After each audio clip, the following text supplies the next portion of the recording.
బాబా ఈ రోజున మిర్చి రైతుల వ్యవహారం ఏదైతే గిట్టుబాటు ధర కలగట్లేదో దాన్ని రాజకీయం చేయడానికి జగన్మోహన్ రెడ్డి గారు పొద్దున ఇక్కడికి వచ్చిన పరిస్థితి.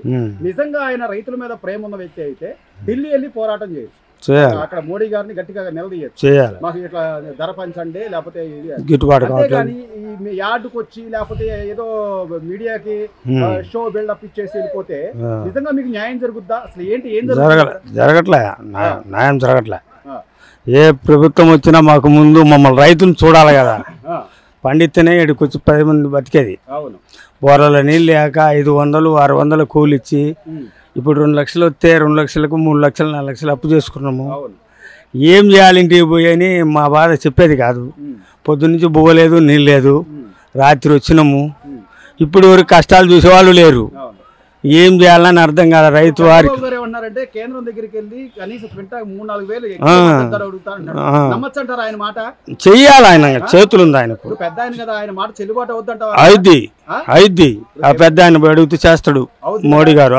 మోడీ గారి దగ్గర ఆయన మాట చెల్లుద్ది.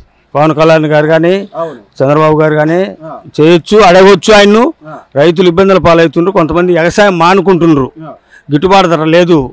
రెండోది కూలీలు ఎక్కువైపోయినరు, దానివల్ల ఇబ్బంది పడి రైతులు చాలా మంది పైరేలేక ఇబ్బందులు పాలవుతున్నారు. జగన్మోహన్ రెడ్డి గారు అసలు ఆయన కూడా పోరాడచ్చు, ఈయన కూడా మాట్లాడచ్చు. రైతు పక్షాన ఉండి రైతులతో ఆపుండి పోరాడొచ్చు. రైతే కదా ఆయన. రైతు బాధలు చూడాలి అసలు ఎట్లా అయింది, పరిస్థితి ఏంది, గంట ఎంత పడది, ఇవాడ కూలి ఎంత, మందులు ఎంత. ఒక బాటిల్ వచ్చేసి విత్తనాలు మంచి అని ఇస్తే తేజ అని 1000 రూపాయల ప్యాకెట్ తీసుకుంటే తిక్కల తేజ అంటది 2 లాట్లు 44 బస్తాలు అయితే 12 లాట్ ఒకటి 32 లాట్ ఒకటి. ఇంకా ఎవరికాడ గవర్నమెంట్ ఆఫీసర్ లక్షల జీతాలు తీసుకుంటారు, మందుల కోట్ల కాడికి పోయి లంచాలకే కానీ రైతును చూసేవాళ్ళు లేరు. వీడికొచ్చి అతలు చేలైతే 13,000 పడుతుంది. ఈ తిక్కలదని వచ్చేవాళ్ళు చూసి వెళ్ళిపోతున్నారు. ఎట్నొద్దు బతిలాడి రేట్ అసలు ఏంది అడగాల కదా, అడగాల వచ్చాడు కనిపించాడు వెళ్ళిపోయాడు అంతేనా? అంతే. దానివల్ల న్యాయం జరుగుద్దా అంటున్నా? జరగదు. పోరాటం చేసి పై పెద్ద ఆయన కానీ ఈయన చేయాలా, ఆయన చేయాలా. ఇట్లా రైతులు ఇబ్బందులు పాలవుతున్నారు, వాళ్ళు చేయకుండా. ఈ రోజు ఢిల్లీ వెళ్తున్నాడు, నమ్మకం పెట్టుకోవచ్చు, చేస్తాడు, గట్టి పట్టు పడతాడు ఆయన. మళ్ళీ పోతే రైతుల పక్షాన చెయ్యాలా. రైతు లేకుంటే ఏముంది, మిరపకాయ కానీ వరి కానీ ధాన్యం అంత పప్పు ధాన్యం కూడా రేట్ లేదు. అలసంద చూద్దామంటే 6,200, మినుములు వచ్చేసి 7,000 లోపే, 6,500 7,000 లోపే. కందులు వచ్చేసి 6,000 లోపే. ఇట్లా రైతుకు రేటు లేదు. మా కానించి పోయినాక రేటు 10,000 12,000 అమ్ముకుంటారు. అది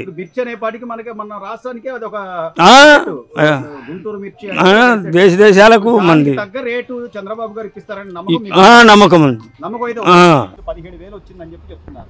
ఇప్పుడు ఎందుకు రేటు తగ్గడానికి గల కారణం ఏంటి? అసలు ఏంటి వాస్తవం? అన్ని రాష్ట్రాలు చేయగలుగుతారా? దీన్ని గవర్నమెంట్ కూడా ఏం చేయలేదండి. గవర్నమెంట్ కూడా ఏం చేయలేదు.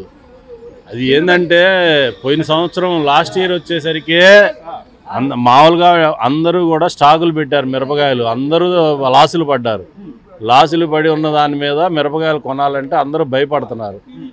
అన్ని చోట్ల త్రూఅవుట్ ఇండియా వైడ్గా స్టాకులు ఉన్నాయి. స్టాకులు ఉన్న దాని మీద ఈ సంవత్సరం మిరపకాయలు బయటికి వెళ్ళట్లేదు, పెద్దగా బయట దేశాలకు వెళ్ళట్లేదు. రైతులు కొనమంటే వాళ్ళు కొనమంటే కొనేటట్టును, కొనపోతే తగ్గించేటట్టు కాదు రేటు. అది డిమాండ్ ఉంటే వాళ్ళు చెప్పపోయినా కానీ దానంతట అదే రేటు పెరుగుద్ది.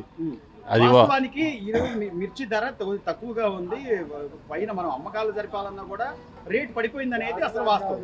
కానీ ఇక్కడ రైతులకి తెలియక కేవలం ప్రభుత్వాల మీద ప్రభుత్వాలు ఏం చేస్తాయి, వాళ్ళు ఇప్పుడు వేరే వాళ్ళు ఎక్కువ పెట్టి కొనమంటే కొనరగా. డిమాండ్ లేదు. డిమాండ్ 3 ఏళ్ళకి ఒకసారి 4 ఏళ్ళకి ఒకసారి ఇలా వస్తుంది. ఇలా వచ్చినప్పుడు ఏంటంటే ఆ డిమాండ్ లేని దాని మీద ఎక్స్పోర్టర్స్ కూడా అందరూ దెబ్బతిని ఉన్నారు, డబ్బులు పోగొట్టుకొని ఉన్నారు అందరూ. కానీ సార్ వరల్డ్ వైడ్ గా ఇండియా మొత్తం మీద కూడా ఈ గుంటూరు మిర్చి అనేది చాలా పెద్ద ఫేమస్ ఎక్స్పోర్ట్ ఉంటుంది.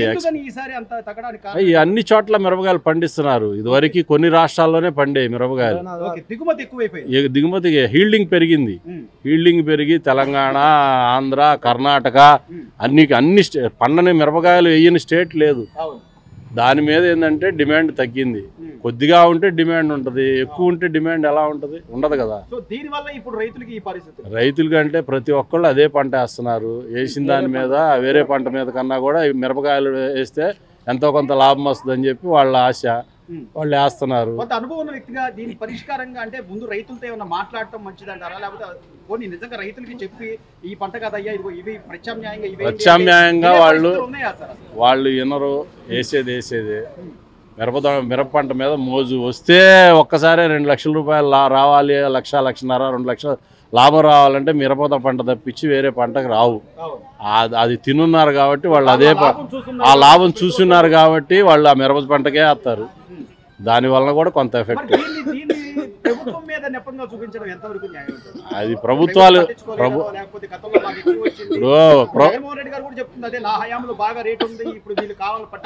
అట్లా ఏం ఉండదండి. అట్లా గవర్నమెంట్ రాజకీయాలకి సంబంధం లేదు. ఏదైనా సరే ధరలు అనేది డిమాండ్ని బట్టే ఉంటాయి. అంతేగాని రైతుకు అన్యాయం చేయాలనో లేదంటే వాళ్ళు కొనమంటే కొనరు. ఇప్పుడు గవర్నమెంట్ వచ్చేసి 120 రూపాయలు ఉన్నదాన్ని 150 కొనమంటే ఎవరు కొనరుగా, ఎక్కడైనా ఉన్నదేగా. ఇప్పుడు కొనే ఆయన ₹1 తక్కువ కొనాలనుకుంటాడు, అక్కడ పై ఆర్డర్లను బట్టి కొంటారు ఇక్కడ ఎవరైనా.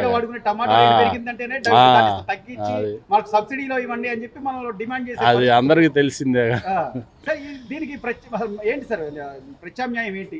ప్రత్యామ్నాయం ఏముందండి, స్టాకులు ఉన్నాయి ఇక్కడ లోకల్గా. గుంటూరులోనే స్టాక్ ఉన్నాయి 10-30 లక్షల బస్తాలు. లోకల్గా ఈ చుట్టుపక్కల ఏసీల్లో స్టాకులు ఉన్నాయి. ఆ స్టాకులు పోయిన సంవత్సరం మిరపకాయలే అమ్ముకోలేకపోయారు. అవి 240 రూపాయలు పెట్టిన మిరపకాయలు 100 రూపాయలు కూడా అడగట్లా. 90 రూపాయలు, 70, 80 రూపాయలు, 90 రూపాయలకు అడుగుతున్నారు. అవన్నీ కూడా ఇప్పుడు కొనుక్కొని ట్రేడర్స్ ఉన్నారు, వాళ్ళు కొనుక్కొని పెట్టుకున్నారు. రైతువారి కొన్ని ఉన్నాయి, అవన్నీ కూడా అట్లా లాస్ పడి ఉన్నారు. దానివల్ల ఈ మార్కెట్ తగ్గటం. ప్లస్ ఏంటంటే చైనాకి కానీ బంగ్లాదేశ్కి కానీ పెద్దగా పిరగాయలు పోవట్లేదు, ట్రాన్స్పోర్ట్ లేదు. ఇట్లా పెంచి చంద్రబాబు నాయుడు గారు చెప్పినట్టుగా కేంద్రం దగ్గర ఏదైనా కొంచెం అంటే గిట్టుబాటు ధర ఇంకా కొద్దిగా అడిగి చేయగలిగితే బాగుంటుంది అంటారా? ఇప్పుడు బాగుంటుందని కదా. టైం అంటే మే తోటి రైతుల దగ్గర మిరపకాయలు అయిపోతాయి. అయిపోయిన తర్వాత వాళ్ళకేం ఉపయోగపడదు. వ్యాపారస్తులకైనా కానీ ఎంతవరకు ఇప్పుడు నవంబర్ నుంచి వస్తాయి మిరపకాయలు. నవంబర్ నుంచే వస్తాయి. అంటే కొన్ని ఏరియాలు నవంబర్ నుంచి స్టార్ట్ అవుతాయి. దేశవాళి, ప్రకాశం జిల్లా వచ్చేసరికి ఇప్పుడు వస్తూ ఉంటాయి. ఇప్పుడు ఇంకా తర్వాత ఇప్పుడు భద్రాచలం అంటే కొన్ని ఏరియాలు అయిపోతాయండి. చెయ్యి దాటితే కొన్ని ఏరియాలు అయిపోయినాయి, కొన్ని ఏరియాలు అయిపోతాయి, కొన్ని ఏరియాలు స్టార్ట్ అవుతాయి. ఇప్పుడు అన్ని మిరపకాయలు ఒక్కసారి రావు. ఇప్పుడు భద్రాచలం ఉంది, ఇప్పుడు స్టార్ట్ అయింది. ఇప్పుడు ఏదన్నా రేటు పెరిగితే వాళ్ళు లాభపడతారు. కర్నూలులో నవంబర్ నుంచి స్టార్ట్ అయినాయి. నవంబర్ నుంచి స్టార్ట్ అయినప్పుడు వాళ్ళ ఇంకొక 15-20 రోజుల్లో వాళ్ళకి అయిపోతాయి. అందరూ దీని మీద పడటం వల్ల ఇబ్బంది. ఈ పరిస్థితులు.